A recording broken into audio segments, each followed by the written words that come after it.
Hey guys, Dion Thompson here, or Dose of Dion on YouTube. So, this is one of the things I wanted to talk about. I mentioned this earlier in a video that I just released to my channel, and it kind of got me it kind of reminded me of what I wanted to talk about, because people often ask me this question, and I can't really give them a full answer because it would take like an hour long, but I've finally been able to think about it long enough to where I can reduce it in like 10-15 minutes.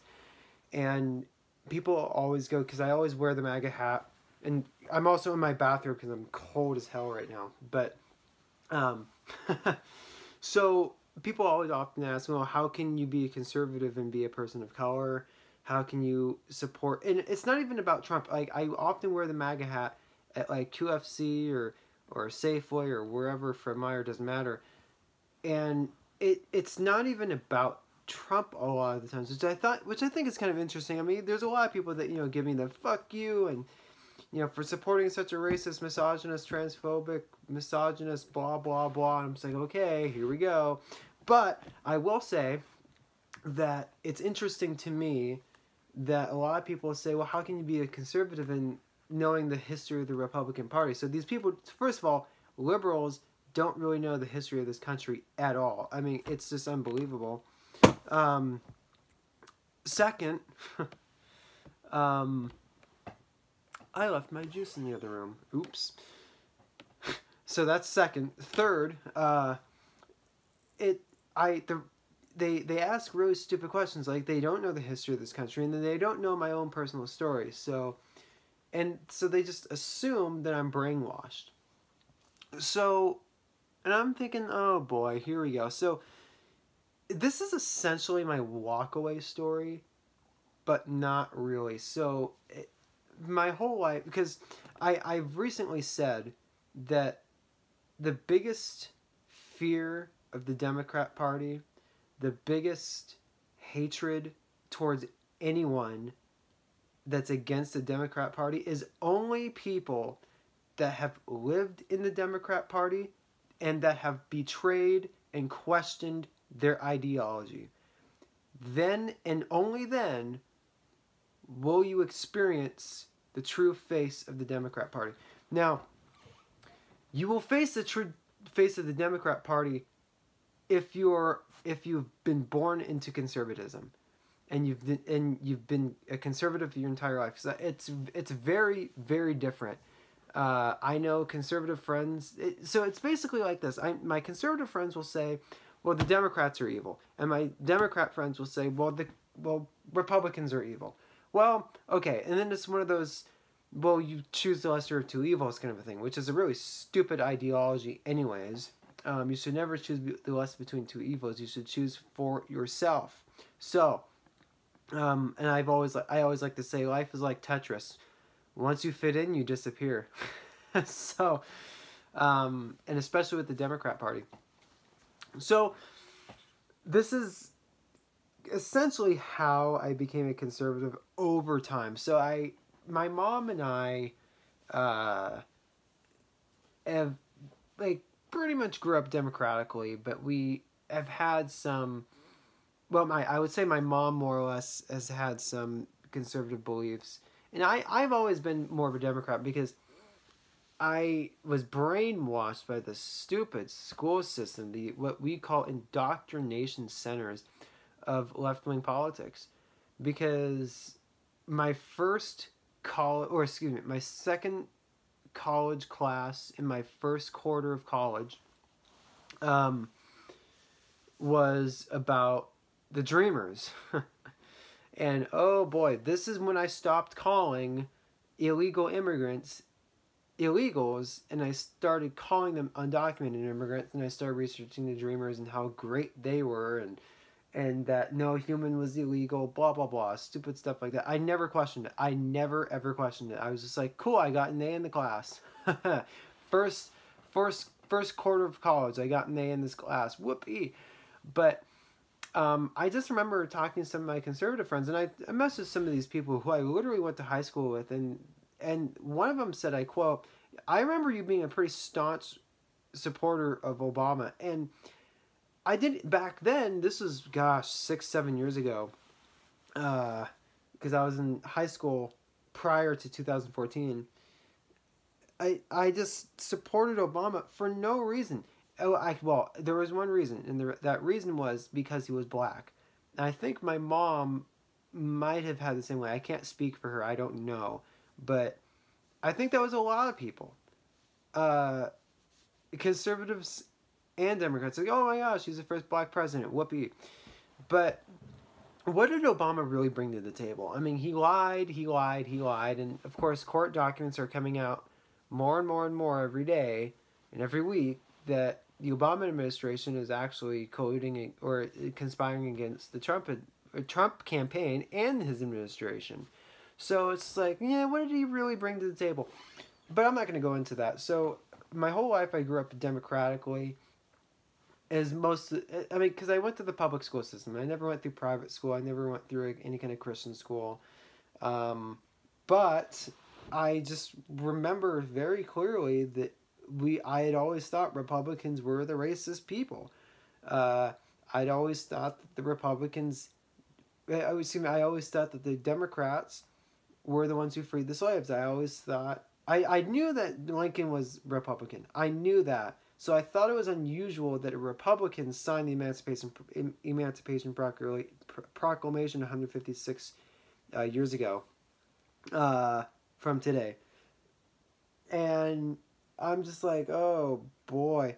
So I don't know why. I was just so brainwashed by these left people. And it really kind of affected me. So I started to get more conservative. I started my own company. My first company I ever started was my landscaping business because I wanted to go to Hawaii for this band trip. And the only way I could fund it was doing more work than what I was doing. So I literally was making $40 an hour. I was literally making more than my teachers if I were to work part-time 20 hours a week. Okay? I always say, hey, look, I figured it out. That's what conservatives do. They start a business, they figure it out. Generally speaking, not all business owners are conservative, but a larger portion of them are. So I went to Hawaii, had a great time. Then, over the course of the next couple of years, I was kept doing my landscaping business, and I was at my job and all the rest. And then I started my second business, and that was right in the heart, and when I was in the University of Washington Bothel's student government. And let me just tell you, this was kind of like the beginning push for me towards conservatism, because I've always been fiscally conservative, which as a business owner, you'd be stupid not to be fiscally conservative. I mean, hello. Like, I literally said to my my constituents when I was elected, I will not raise your parking rates, because I was in the parking community.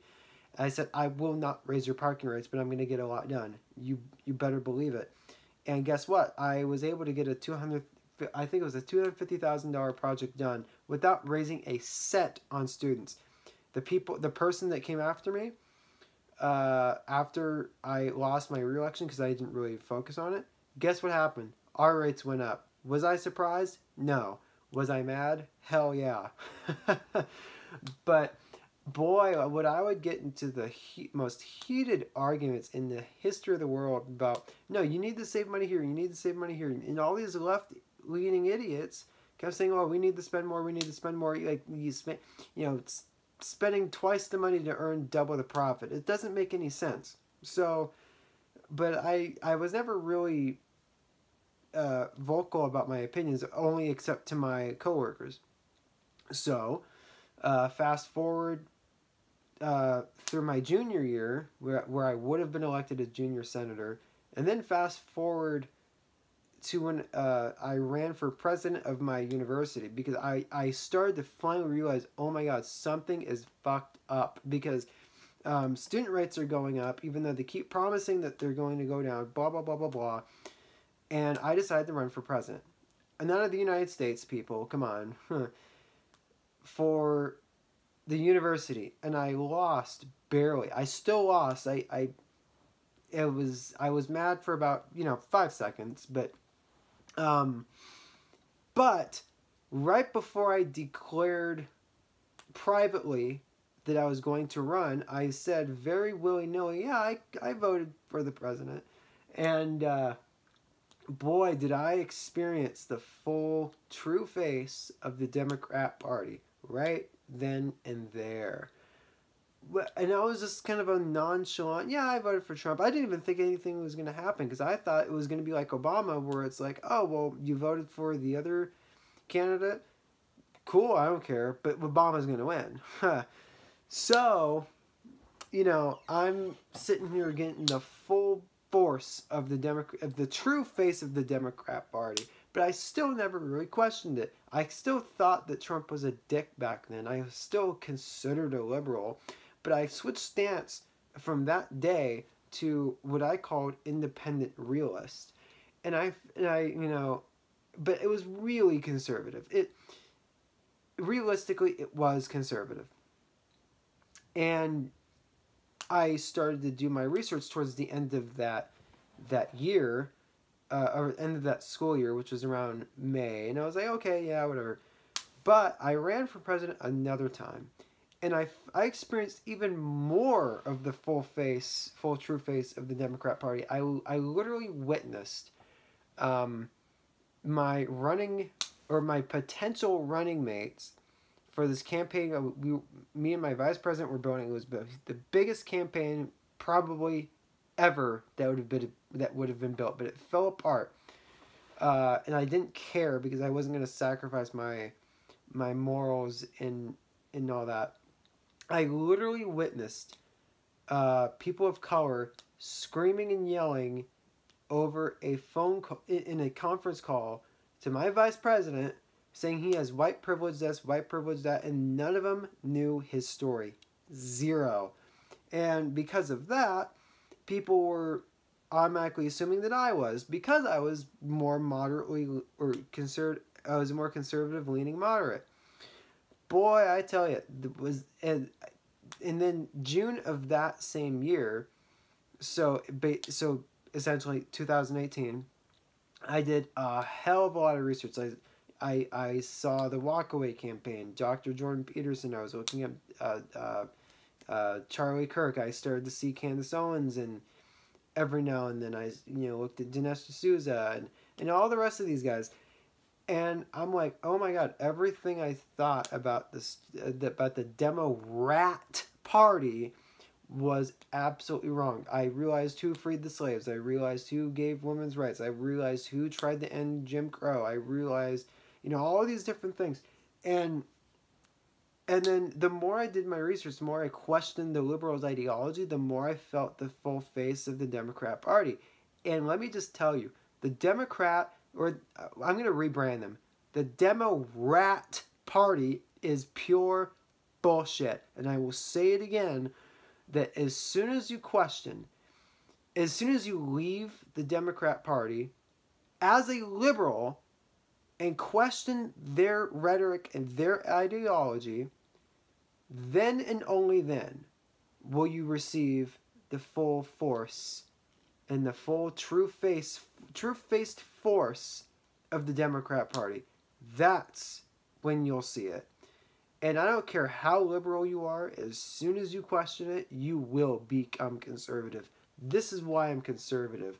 Because I support less government. I support pro-gun. I support pro-border. I'm pro-life. I'm pro-individualism. I'm pro-less government. And, I'm not racist or anything like that. Can Donald Trump be a dick sometimes? Yeah. But I truly feel like that Donald Trump is one of the very few presidents, like him, Reagan, and Lincoln, and maybe a couple others in between, are the only presidents in our history that have really portrayed what it's like to be true conservative. That's what I personally feel like. I feel the same way about Reagan as well. And of course, President Lincoln. Bush, not so much. Yeah. So, anyways, that was just kind of like my little PSA, my little thought process, like how I became conservative, And again, I should honestly talk about this for like an hour, but because my whole story of how I became conservative just goes on, and it would just be boring as hell for you guys to watch. But yeah, again, summary is I witnessed it firsthand, and I left that party because it's full of rats. It's full of hateful rhetoric. It's full of this. It's full of that. And then I'm all even experiencing that more with Antifa following our every move, with them literally saying they're on 4th and Pine on a shoot we were doing last week. Like, you have got to be kidding me. They're taking us all out of context and everything else. I know they're not. I mean, their whole doctrine is something else, man. You should go read it. It's like, wow. Like, they don't support Trump. They don't support Hillary. They don't. They hate cops. They say they're anti-gun, but they love to arm up themselves. They're anti-gun when it comes to conservatives. So, anyways, that's kind of how I experienced the full force of the Democrat Party, and I will never, ever, ever back down against the Democrat Party. And I will say that if Republicans go down the same path, then guess what? I'm gonna be a classical Republican. Like, it's that simple, or a classical conservative. So, but I will not support Republicans in that way. Have they gone down that route yet? Absolutely not. That's why I support the Republican Party right now. So, anyways, I hope you guys enjoyed watching. Make sure you guys subscribe to my YouTube channel, and hit that bell if you want to see more of what I talk about. And also, follow me on Real Dose of Dion on Twitter, Instagram, Snapchat, and I'm also Dose of Dion on Facebook. So, anyways, thanks guys for watching, and I'll catch you guys next time.